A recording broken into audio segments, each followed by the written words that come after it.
Aaron, welcome to the Witness Business Podcast. Thanks for joining us. Hey guys, thanks for having me on.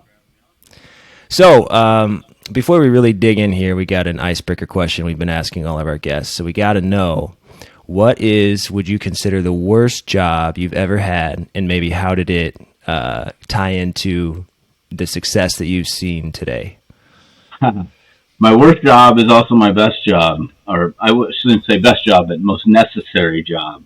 I was very introverted when I was younger, and all the way really through high school, pretty introverted. And my freshman year out of college, I got an internship at Morgan Stanley Dean Witter because I thought I wanted to be a stock trader. And I'll never forget, I showed up the first day. The broker who I was working for said, from now on, we're calling you Chris because Chris is a gender neutral name and I have a lot of interns come and go. And he handed me the phone book, literally, and said, open it up at the beginning, start on the A's and dial for dollars. And he gave me a script. And that was the most challenging thing for an introverted person to be cold calling people out of the phone book. So back when we had phone books and kind of pre-mass cellular adoption. And but it was super necessary because it when you're forced to cold call 100 people, plus a day and deal with mostly rejection, you start to get thick skin and then you start to, figure out what works and starting to master the art of persuasion just through trial and error. So it was the worst job on day one, and I'm super grateful for it. There's cold leads and then there's freezing cold leads, and it sounds like you had the latter. Ice cold, exactly. Like you have cold. It's interesting. I feel like some of the most successful people I've ever talked to come from a background or have at least dabbled in something like that because it forces you to get uncomfortable. And I feel like if you want to be very successful, you have to learn to get uncomfortable. I don't know any entrepreneur that has not done sales, whether it's telesales or door-to-door or, something along those lines. Yeah, there's a lot to be learned from that. I have to ask, is there a memorable call, one that you were like, I may never do this again, or anything like that?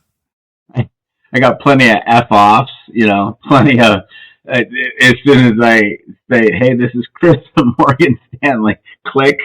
The best call I ever had, I didn't even know because they ended up coming in for an appointment and he closed them on transferring their retirement account over. So, it was just really a numbers game, and the more calls that I made, the more appointments I booked. Well, obviously you have parlayed that into great success. Can you kind of maybe walk us through what you were doing at the point when you came up with the idea for? I'm guessing that FitAid preceded LIFEAID, or you had LIFEAID and then you built out FitAid within that. How did that kind of develop? Yeah, LIFEAID was kind of the master concept. We actually had Orion and I met in a CrossFit gym back in 2009, I believe. I was a sports chiropractor at the time, always pretty entrepreneurial. I had several businesses prior to going to chiropractic college. I mean, backing up in undergrad, I had a supplement business where I was selling supplements out of my dorm room. I was a personal trainer for a period of time. I had a massage therapy practice for a period of time. I had a company called Pacific Plastech where I had distribution rights in California of taking extruded plastic and they were making fencing material out of it. And I attempted to sell this fencing material to hardware stores. Now, that's all you see. Like, you go on any farms out here in California, all they have is plastic fencing because the cows could literally, sit on it and doesn't break. It never rots out, et cetera, et cetera. But at the time, no one had it. Everyone was still on wood fencing. And, that one didn't make it. I had a eye drop company for stoners called Irie Eyes Eye Drops. That got great distribution and I even got written up on High Times at one point in time. but every stage, every business that, wasn't quote unquote successful by traditional means was a major learning experience coming out of that. I mentioned the Morgan Stanley experience too, with say with Pacific Plastech and that fencing. I got two no's, from the kind of buyers at a couple of different big hardware store, lumberyard type places.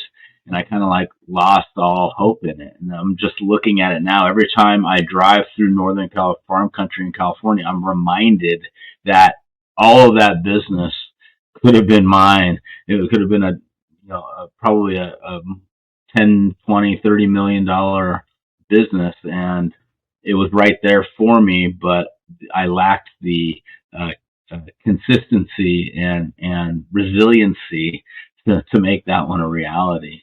With Irie Eye Drops, I ended up getting, great distribution and some write-ups, but it was a lesson in accurate thinking. The velocity, I had the inaccurate assumption that stoners actually cared that their eyes were red, which they don't for the most part. We sold the most units in novelty stores, which, if you can believe that, more so than head shops, that kind of thing. So I learned about, accurate thinking. I learned about velocities. There's been probably 4 or 5 companies along the way where each of them didn't quite succeed by, traditional standards, but were very much necessary in the overall learning trajectory to get to where, now we're seeing some good success with LifeAid. But Ryan and I met in a CrossFit gym. We had this, thought around, we would always spitball different ideas, and one time, we discussed having kind of this functional supplement brand, condition specific supplements. And then that morphed into, well, what about beverages? And, they were really around our lifestyle. We said, well, when we came up with the concept of LifeAid, AID, where, Gatorade, ADE is all about hydration. LifeAid, AID would be all about, aiding your life through, functionality. And we were the very first company ever, first beverage company to have function specific beverages. I mean, now you see them everywhere. It's hard to find a beverage that doesn't have a functional benefit. We were the very first ones. FocusAid was the very first nootropic beverage on the market. FitAid was the very first post-workout recovery beverage. PartyAid was the very first, festival specific drink. And, we were off to the races from there. I mean, a lot happened in between, over the last 13 years, but it's been quite a ride for sure. So thinking about, if I'm in your shoes and I'm imagining, this is kind of how I picture it. So you can correct me if I'm wrong here, but I've got this idea for a beverage. So I go out and buy like a Soda Stream or whatever carbonated thing. And then I just go to my kitchen and go to work and start creating, like, let me throw in some of my favorite supplements. I throw some BCAAs in here, some turmeric, some green tea extract, whatever. And then just keep playing around with it until like suddenly it tastes good? Or like, how did that process work once you had the idea? Kind of what steps did you take to turn it into something that you could ultimately take to the market? Yeah, how you described it would be a great way to get things started. I remember being next to Peter Rahal, founder of RX Bar, at his very first show called Heart of America out in Missouri. And I was set up next to him, and he had basically, baked some bars in his oven and, chopped them up and put them in some plastic and ironed the plastic and put a little home printed label on them. And that was the version 1 of RX Bar. So it's definitely a way to do it. We didn't do it that way. We found a flavor house of food scientists and went into the lab and started working on it that way. Now we have an in-house lab. So, we're working on things every single day. Like right next to me is our in-house lab right next door. And Laura's over there pounding out some new concepts and some new flavors for us. So right now the turnaround time's much more rapid than it used to be. So I guess how did you get you have an entrepreneurial background. You mentioned your several businesses that led to this. but was there any hesitation at all, like in spending a bunch of money up front to develop something that may or may not go somewhere, or did you just really believe in it enough to just say, you know what, whatever it takes, we're going to get this out there? Yeah, there's something to be said for, ignorance and passion. That's why really the worst entrepreneurs are typically CPAs and attorneys, right? Because they're always looking at, well, there's 1,000 reasons why this isn't going to work, and they tend to not, move these type of concepts or invest in these type of concepts because they're seeing all the reasons why it can't work. So being from outside of an industry, like not being part of beverage, I think was a big benefit for us. Because we had this idea, we were convinced that it could work. Now, before we quit our day jobs, we did, we actually launched FitAid was our first launch because there was nothing at all on the golf market. And we enjoyed being out on the golf course when we had free time. So we launched FitAid. I think our cost of goods on the first, pallet, we had a small run done. It was like 2 pallets of product. Our cost of goods was like $3 or $4 a can, and we were selling them to the golf course for $2 a can, just to see proof of concept, and then they were selling it for $4. But we were out there demoing, and we basically closed 7 golf courses, and we're out there as much as we could be demoing the product, trying to get the turns going to have some proof of concept. But at some point, you do have to burn the ships at the shore and go all in. It would be impossible to be where we're at today if we still had our quote unquote day jobs, trying to do this full time. So yeah, eventually we both divested of our practices. He was a certified financial planner, a sports car practice, and went all in. Probably way too early in retrospect, but thank God it worked out. So was there a certain threshold that you were like, all right, I'm going to take the leap, or was it just kind of a gut feeling where it's like, I think about this and I do this enough where this is what I want to do full time? It was more of a gut feeling. I mean, what I recommend now is, you get the side hustle going and get it up to at least enough, velocity and cash flow that it could replace what you're currently doing. Maybe not one for one, but replace on a lower level. See, when I sold my practice, it was producing, significant income, 30 new patients every month by referral. It was a great practice. I was only working about 25, 27 hours a week in the practice. It was generating, 350, 400 grand a year. I sold it to somebody who I knew wasn't the right fit, but I was under pressure and wanted to pursue this other thing. And my only income was what he was paying me for buying out the practice. Well, the problem with that is I wasn't taking any income. LifeAid couldn't afford to pay me any income.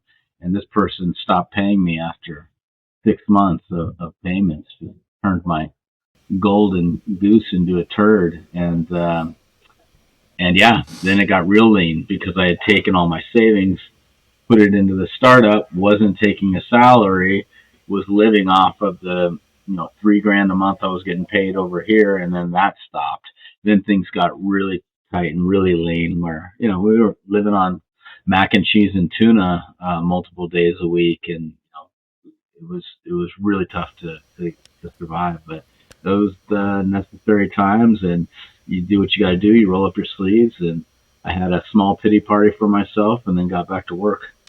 So how long was that before maybe the turning point came, where, because suddenly, now people look at you now and would say, wow, this guy's crazy successful, got a, I don't know what revenues are, I don't know what the company's worth, but a hugely successful beverage company. So like, when did that turning point come? How long were you living on quote unquote mac and cheese and tuna before something switched?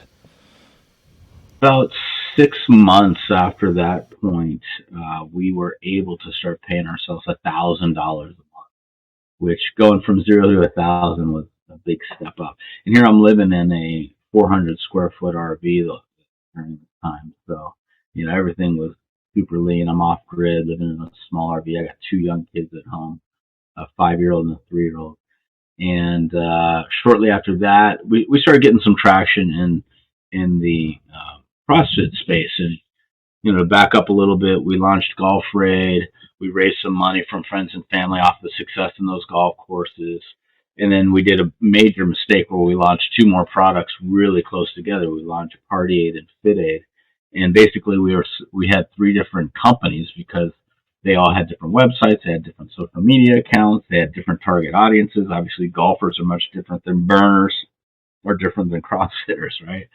And so we were making a lot of mistakes in real time. A good friend of mine and mentor, Ben Altadonna, a brilliant marketer, he was like my shoulder to cry on during this time. I can't believe I burdened him with that, but it was during one of our calls, and I'm kind of saying, "Woe is me," and he says, "Look, I'm a member of this marketing group. It's not cheap, it's an expensive, high level marketing group, but I think you'd get a lot of benefit from it." He said, "How about I pay for it? It's $25,000 a year, and you can join with me, and you can just pay me back when you can. Like, no contract, no interest, just I'll loan you the money, pay me back whenever you can." And I'm so desperate, I said, "Ben, if it's working, you're super successful. If you think it's worth it, like I'm in, I'll do it." And so I took the leap of faith, went another $25,000 in debt with Ben, and went to the marketing group called 25K as the group name, and Joe Polish's group. And one of the first people I met there was another brilliant marketer, Dean Jackson, kind of looking at what we're doing, and I'm telling him, and he says, my first principle in marketing is you got to choose a single target market. And right now you guys have, three target markets. You've got the Burning Man crew, you got the CrossFit people, and you got golf. And it's like not one of them's doing that well from the sound of things. Like, you're spread too thin. So I went back with that advice to Orion. We're looking at the business, and GolfRaid was generating the most revenue at the time. But there's a lot of problems when you're dealing with golf courses. Anyone in the golf business knows that, like, golf can be a real pain in the ass. You've got management groups, you've got the general manager, you've got the assistant GM, you've got the head pro, you've got head of food and beverage. You've got a lot of chiefs involved. Whereas CrossFit gyms, especially at the time, it was like one owner, or an owner and their partner type of thing. And so, even though we were generating most of the revenue over here, we were looking at this kind of smaller book of business and with FitAid and CrossFit specifically, and looking at how many gyms and the pace of gyms that we started closing or opening every month was. I was going to ask what year was this? Because CrossFit started to blow up about the Rich Froning era. CrossFit started to really take off. So was this like that early 2010s time frame? Yeah, this was like late 2011 into 2012. So we caught two waves. So, we looked at the business and went all in CrossFit and kind of let everything else go on life support. And so as we're going all in on CrossFit, and we're developing our marketing campaigns and our irresistible offers, and I'm really just studying marketing. I mean, I'm absorbing everything you could learn about marketing, every podcast, every book. I didn't listen to music for 2 years straight. It was all everything marketing. So I'm getting basically a PhD level education in marketing, and just go as we're focused on CrossFit, which, as you said, it's kind of hitting the hockey stick right during this time, and Instagram was hitting the hockey stick during this time. So we had these couple things going for us, wind at our back, with the growth of CrossFit and the growth of Instagram, both of which we were early and active in. And it's hard work and good fortune coming together is pretty great. So kind of based on what you were talking about as you unpacked that story, for those of us out there who don't have the 25K to join that aptly named group, what would you say was your biggest takeaway that kind of sticks with you even to this day? Well, the one takeaway I got from that was choose a single target market. I mean, it sounds simple, but you really got to think about it and dig deep on it, right? Because it's so easy. When I'm looking at decks, which, basically weekly now that people are sending me their deck to check out.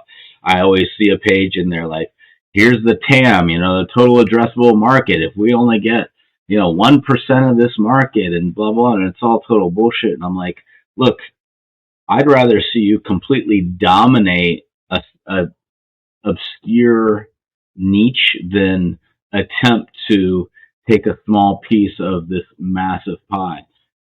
No startup brand that doesn't have tens of millions, if not hundreds of millions of dollars is going to be successful going after a well-established, massive consumer base that established top 3 players are already playing it. It just doesn't happen.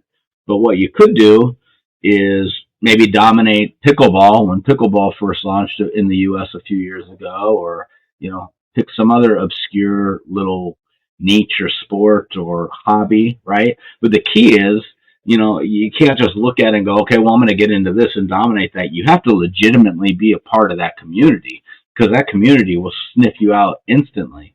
I mean, we were legitimately part of the early CrossFit movement. We were legitimately, albeit not good, we were legitimately part of the golf community. We are legitimately part of the Burning Man community. Like, every product that we produce, we are part of that community and intimately a part of that community. And that makes all the difference in the world. So it's got to be choosing a single target market. The more niche, the better. But also, it's got to be something that you are very active in that. And if you're not currently active, get active, and then become part of that community before you launch the product. Yeah, I hear all the time to niche down as far as you can, and it's frustrating advice, I think, because everybody wants to go a mile wide and an inch deep and reach as many people as I can, but your reach can only go so far. But when you go an inch wide and a mile deep, that's where it tends to seem where the money is or where the success is, because you're, like you said, dominating that one very tiny niche versus trying to just be a very small player in a million different niches. So I do this fun exercise with some of the entrepreneur classes that I've been part of, and you can do it with anybody. It's like, okay, well, what niche? How do I even figure this out? And it's like, okay, Steven, tell me something that you're like super interested in or particularly good at. Say you're better than like 80% of people in whatever it is. Doesn't matter. Let's go with. I mean, my goal every year. I don't know if I should use this one because you're heavily involved in it, but my goal is to be in the 90th percentile in the CrossFit Open every year. So I guess technically I'm in the top 10th percentile of that. Okay, so let's just say CrossFit. So what we're doing, we're utilizing the Pareto principle, right? The 80-20 rule, and I'm sure you guys are. There's a book called the 80-20 principle, and basically, if you niche it down, it's like most people know that 80% of the results come from 20% of X, whatever it is, right? So, in the animal kingdom, 20% of the animals, reproduce with 80% of the other ones. Like they get 80% of the food. 20% of humans produce 80% of the wealth. It's like this 80-20 breakdown happens across everything that you look at, right? And it's interesting, if you look at Pareto principle, a lot of us put time, money, and effort into becoming in the top 80 percentile, so better than 80% of the people. But then it's really interesting when you look to improve on that. So if I go from 0 to 80, say it takes X amount of time, money, and effort, I have to double that time, money, and effort to go from 80 to 96. And then I have to double that time, money, and effort again to go from 96 to 99. And then double it again to go from 99 to 99.6. And double it again to go from 99.6 to 99.9. And double it. See what I'm saying? So you look at, say, an Olympian, right? Where literally gold medal to not even making the Olympic team could be separated by a tenth of a second, right?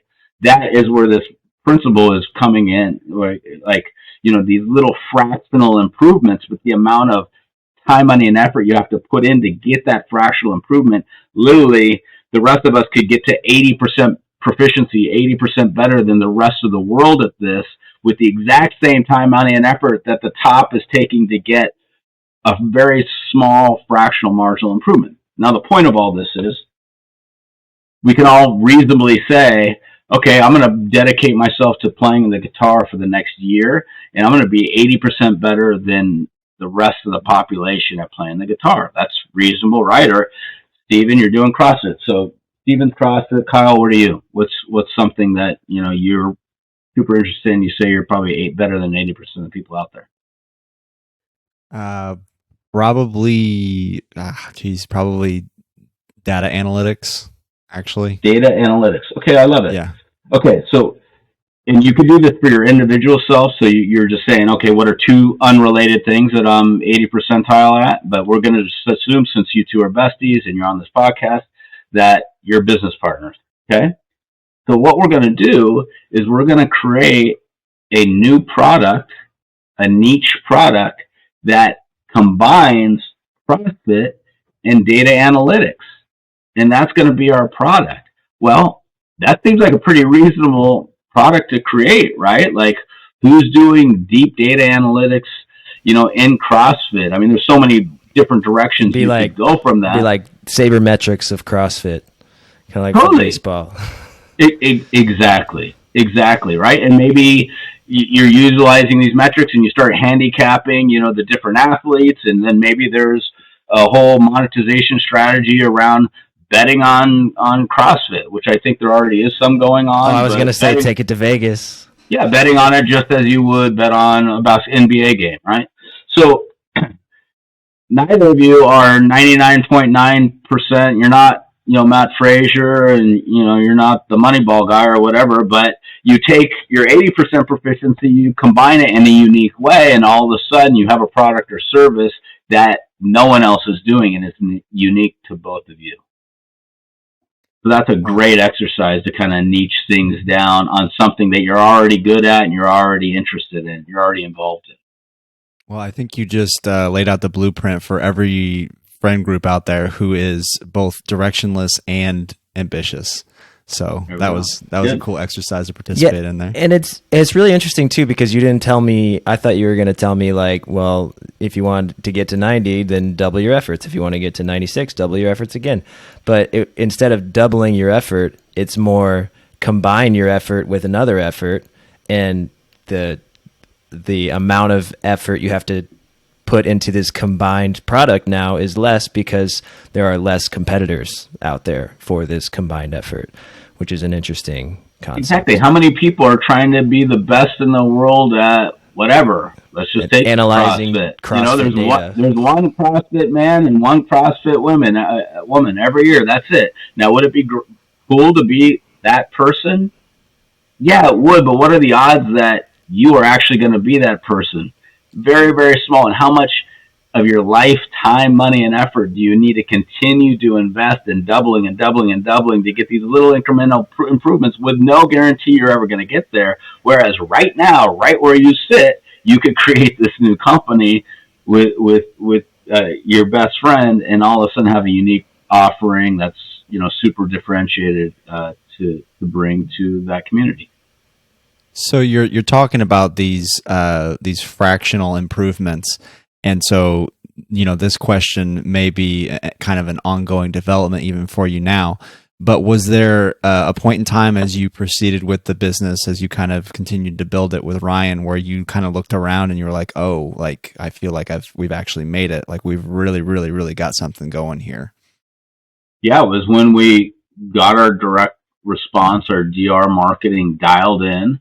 And I used to get a notification every time a new gym would come on. Now, look, for the first 5 years of the business, we didn't have any salespeople.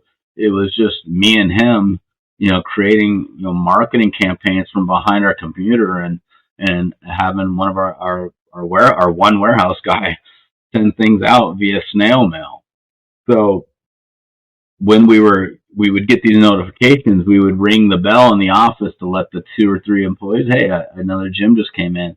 And then that bell started ringing, all day, every day. And I think when we finally got like 30 new gyms on board selling our product in a month, and then it went to 50 the next month, and then like 80, and then it was like 200 a month for a while. Like, then I knew, once the marketing really started working, where it was predictable funnel, you put $1 in and it spits $5 out. Yeah, then we knew we had something. And I will say, as a member of the CrossFit community, I remember I started CrossFit about 2015, 2016. And by that time, I feel like FitAid and RX Bar were like synonymous with CrossFit almost. You go to a CrossFit gym, you're going to get an RX Bar and a FitAid. You go to a CrossFit competition, you get a little goodie bag, and it's filled with FitAid and RX Bars. So it's cool to see, as somebody who kind of entered the scene maybe right after you guys hit it, that's kind of where the product was at the time. So yeah, and how many brands have come after us and have spent written the big checks and that type of thing, and just kind of been rotating a revolving door of beverages. Right. Monster's tried 3 of their different products, all kind of failed. You had kind of O2 and Hillcliff and C4 and there's Yerba, and so many have kind of come and gone over the years. It's like, well, again, being authentically part of the community and working and slowly growing with that community over time and investing the time, versus anyone can go in and write a big check and become the title sponsor. But if the core community is going, well, you're not part of this community, this isn't something that this community consumes, then all you're doing is wasting your money. Might as well have a big bonfire with $100,000 bills. I've been fascinated just to listen to you kind of unpack your timeline, because I was talking actually with Steve before we had you on about, like, was interested to hear how you guys had such an incredible footprint like you do, whenever, as you kind of referenced, so many different companies have released so many different products that kind of seem to run in the same vein, but you guys have had the ability to be first to market, and to a certain extent because of the bellwether that you had with the market research that you, or the marketing intel that you got, and then the advent of Instagram and all those different things. So that's been really cool to hear that, and I think that people should be inspired to look for that next big thing and ride the proverbial wave, right? Yeah, and again, if it's niche, it's not going to be a big thing when you get into it, right? Like, usually if it's a big thing, it's already attracted the big players. And you look at most industries, there's going to be a top 3. When I was a kid growing up, in my teenage years at least, in the energy drinks, it was Red Bull, Monster, Rockstar. It was a big 3, and nobody else even came close. And so, usually when you have a once niche that's now become mainstream, you're going to have at least 3 players in there that kind of dominate, and trying to pick off those 3 is very, very challenging. Not to say it can't happen. It's happened recently in energy drinks, but that it took 25, 30 years to really disrupt those big 3.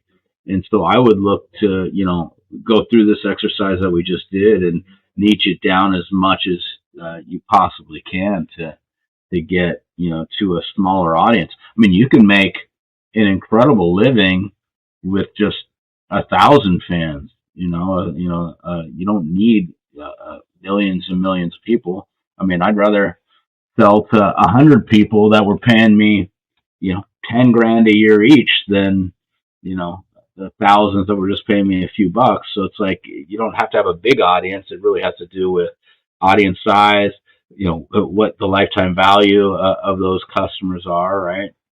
What the stick rate is, referrals. There's a lot of different things where you could keep it super tight, but have the that's why software is so great, because it's like, you can, once it's developed, you can really scale the pricing depending on what problem you're solving, and you could charge as much as it's worth to that potential customer. So what was your measure for success as you were first getting started? being able to keep the lights on and pay our couple employees. I mean, there were multiple times where, we had payroll due the next day and it wasn't much. Maybe we only had, $4,000, $5,000 in payroll, but we only had $2,000 in the bank account. And, we got a check in or a few checks come in, or a new investor said, "Hey, I'd love to invest in your company. Would you take a $10,000 check?" Yeah, we'll take it. So, yeah, it was that simple. The stress level was so high, cortisol was kicking. It was just like survival mode for a long, long time. Refreshing the bank account. Yeah, exactly. Please let this check clear. Would you credit your success then, at least with FitAid, to your level of investment into the CrossFit community? And I sort of ask this because I'm thinking back to, when I first got into CrossFit, I was one of those guys. Like, I was in it, talk about CrossFit all the time. My wife hated CrossFit because it was all I could talk about.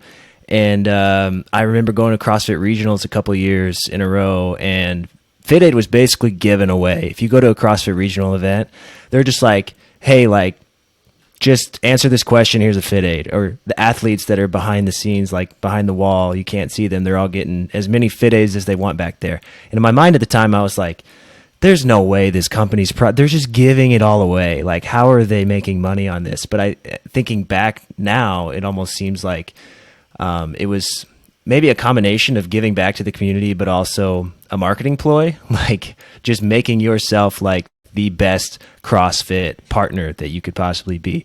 So I got to know, like, would you credit your success partially to things like that and your investment into the community?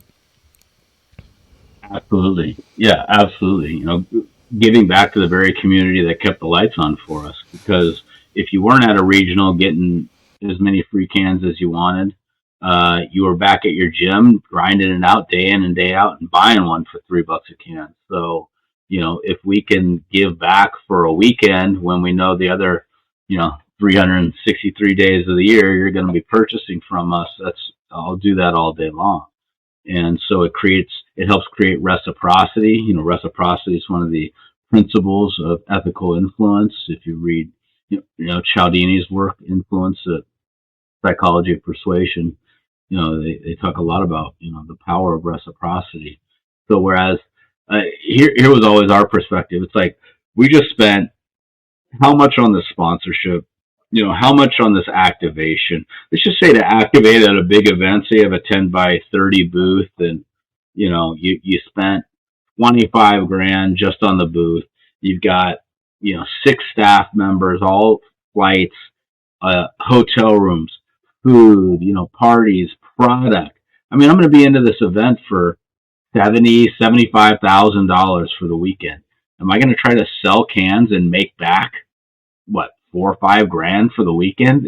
It's the stupidest thing ever. The goal is like, let me get back to the community and get as many cans in hands as possible. Now that we're not title sponsor anymore, we actually can't give away cans. We have to sell them, but we still make it as juicy of a deal as we can, make it and still be within the, the guardrails of what we're allowed to do. But yeah, I mean, the more we can give back, of course, it's just, a no-brainer. Love it. So I have a 2-part question here before we enter our final segment. First of all, we want to give you the opportunity to plug yourself and like what are all of your products? Where can we find more of you personally? But then as a piggyback to that, when you talk about all of your products, I need to know what's your personal favorite product that you've created. Ooh. Well, as far as contact, I mean, for me personally, everything's just my name, Aaron, Aaron Hinde, Hinde. Most active on Instagram, LinkedIn, and then if you're into house music, tech house, you could find me Where's Aaron on SoundCloud. As far as the company, LIFEAIDBevCo.com or at FitAid on Instagram or TikTok. Favorite product? That is a tough one. I mean, I consume most of our products regularly. Like, I'm drinking Hawaiian Nectar right now. I already had one of these earlier today. Right now, I'd say I'm drinking 3 products in equal amount. FitAid Recovery Hawaiian Nectar. I just love the flavor. Our brand new FitAid RX. I just had this one on the last podcast I did earlier. This is with bonded creatine, encapsulated creatine. So it's the only ready to drink product out there that I know of that has encapsulated creatine. So it's not breaking down like creatine typically does when put in fluid. With the full FitAid blend, this is the zero sugar version, always naturally sweetened. I absolutely love this product. And then the third that I don't have in front of me is FocusAid. You know, I mean, freaking stuff works amazingly. Like every time I eat lunch or eat a big lunch, and I feel like, man, I need to take a nap, but I got to keep powering through work.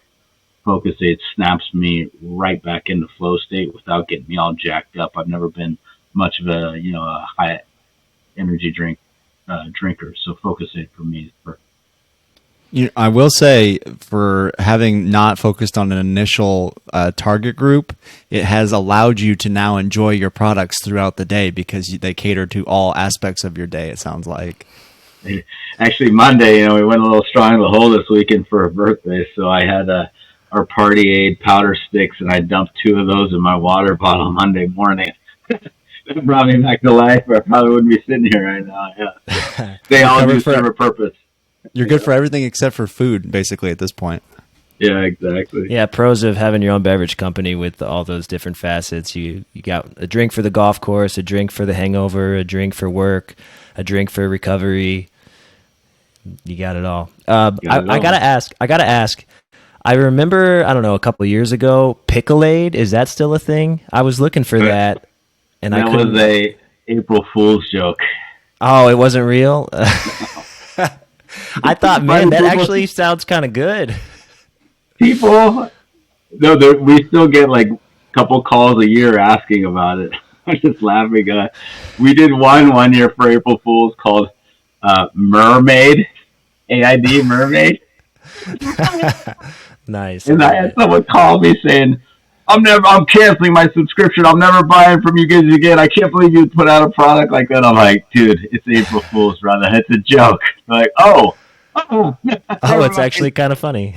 Yeah. So you're telling me that neither of those are coming out of R&D next door. That's what you're saying? No, neither of those are coming out. What you got an April Fool's? I'll let you know. We can keep it secret because your episode won't air before April 1st. So if you've got a cool April 1st joke for this year, you can spill the beans for us. Marketing hasn't pitched me on anything yet, so I don't know what they're planning up their sleeves. But I'm sure they'll have something good. But listen, if it comes out on April 1st, it's not real. We will never launch a product, I'm pretty sure, on April 1st. Good to know. I'll keep that in mind. Yeah. So our last segment, we like to do like listener questions or listener advice or witness business advice. We haven't quite coined the name yet, but I do have a friend, my friend Kevin, that I did CrossFit with. When I started going to a CrossFit box years ago, he was there, and we've been doing CrossFit together ever since. He's kind of like on my fitness level, so we've been keeping each other going, motivated. 90th percentile. He's in the 90th percentile, and I can beat him. So like, and he can beat me. So that's how our goal is always, I got to beat him, and that's how we stay fit. But anyway, he works for a big, I guess I won't name drop, but he's in the fast food industry in their corporate, I guess. So anyway, he's in their supply chain, and his question was, so thinking about supply chain and disruptions that have come out of COVID, what's your biggest issue with getting product, and how do you make sure you have product readily available for gyms and stores to sell? Yeah, it's such a tricky topic and issue, as I'm sure your buddy knows, because we got smacked upside the head during COVID with supply chains being shut down, so we were all out of stock and we couldn't keep stock. Then when things opened up, we over-ordered because we didn't know if it was going to get shut down again. So then we had inventory glut, and which kills your cash flow. It sucks up all free cash. So now it's like, how do you maintain that that balance. Well, we've got a great supply chain partners. We've got great supply chain management here internally and on our team. And literally every week we're looking at it and trying to keep optimal levels of inventory per SKU. If you get too much of one SKU, your cash is just sitting there that you can't monetize. There's threats of spoilage and that type of thing. If you don't have enough, then you're not meeting demand and you have out of stock. So it's truly it's as much of an art as it is a science to keep that balance. But I would say keeping your forecasting as accurate as you can based on real-time data that comes in. Number one, meeting on it regularly and keeping and understanding how much of each SKU you need to keep in inventory at any given time, and making sure that you're backing into all your productions based on weeks on hand for any particular product. What's the shelf life, I got to know, of like a FitAid or a Party Aid or any of those? Yeah, all the products are shelf stable, so they're 18 months. There's really only two things that degrade the quality of the product: extreme heat and light. And light's not an issue because it's in a can, and extreme heat.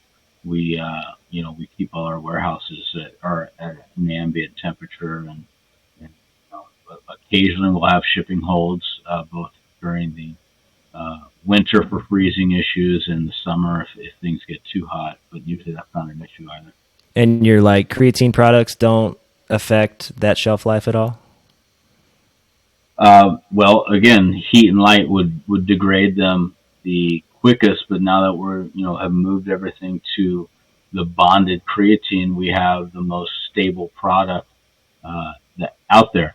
That being said, looking at, how we're ordering, we want to keep everything, as fresh as possible, especially with that particular SKU. So keeping the weeks on hand tighter, making sure we're turning inventory very regularly. And we're producing every month, sometimes multiple times a month. So, our production teams, flying, around the country and even globally. We've got co-packers now in Australia and in Europe, just because transport times over there. Awesome. Well, Aaron, hang tight. We'll end the recording here in a second. We forgot to tell you beforehand that to hang tight for a couple minutes once we hit end, but Aaron, thanks for being on the show, man. It's really great having. Oh, one thing we didn't touch on that I'm sure listeners are curious about is what kind of revenues are you bringing in these days? If you're willing to share. Yeah, I mean, we're doing, globally, we'll do close to $50 million, in that range, and we've got our eyes set at a lot more than that. But I'll tell you what, since over the last couple of years, the focus has really shifted from just top line growth to really bottom line, and looking at profitability over top line, revenue.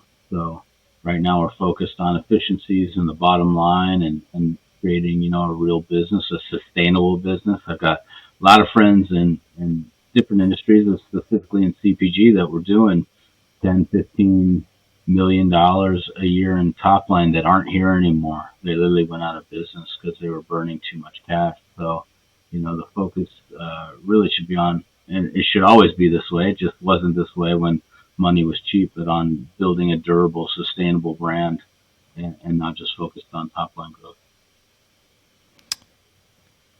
I had a follow-up question and it's gone. You need a focus aid. Yes, it's a good pitch. It's a good pitch.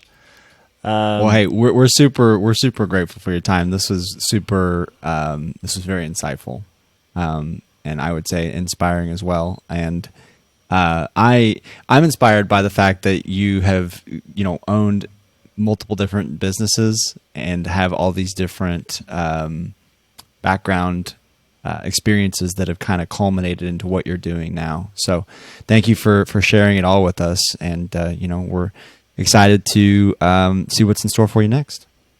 I appreciate you guys having me on, and just leave everybody with, we're exactly where we need to be in life right now. Not necessarily where we want to be, but where we need to be. And as challenging and difficult as things may be at times, all those challenges and obstacles are there specifically for a reason, because there is no growth without them. So embrace the times that suck, as well as be grateful for the times when things are really clicking. Love it.